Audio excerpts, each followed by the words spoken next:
Not at all. I think many of us anticipated that the Syrian government was trying to put out a ploy, trying to placate its critics, particularly in the Arab world.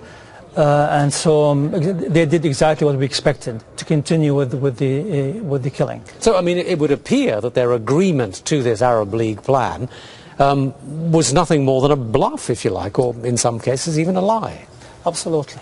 Absolutely. It was an attempt just to take away the pressure. But this is, of course, very short-sighted, because the pressure will not go away. It will increase now.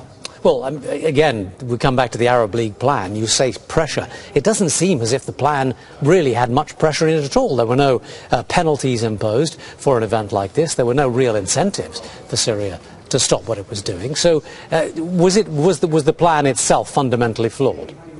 Not at all. I think what we expect at this moment is for the committee to meet again and to realize that it has been ignored, their demands have been ignored, that the Syrian government was playing games with them, and so to make a decision. And of course the Arab League has the ability to create tremendous pressure on the Syrian government.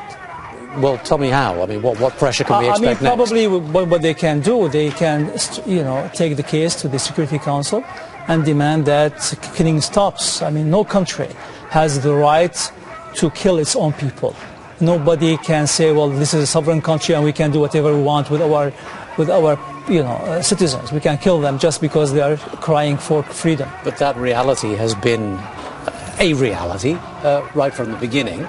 The option of a Security Council resolution has been an option right from the beginning. Nothing has changed, has it?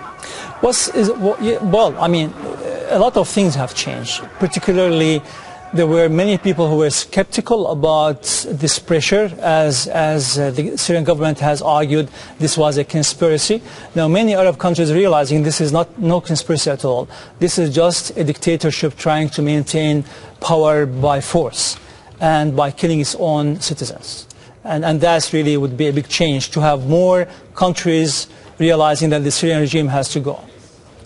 But practically speaking, what can happen now? Because it's been very clear for a long time now that a NATO operation, as we saw in Libya, is not feasible in Syria, and the international community's desire to take that kind of stern action in Syria is very, very weak.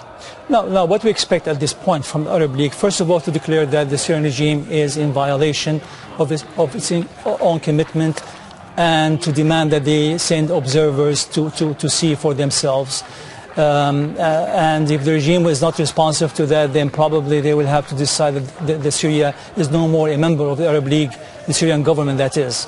And as I said, I mean, they have now to join forces with other countries that are trying to bring a Security Council resolution, and working closely also with Turkey, which is escalating its own demands on the Syrian government. All right, we'll leave it there. Louay Safi, thank you for talking to us. All right, sure.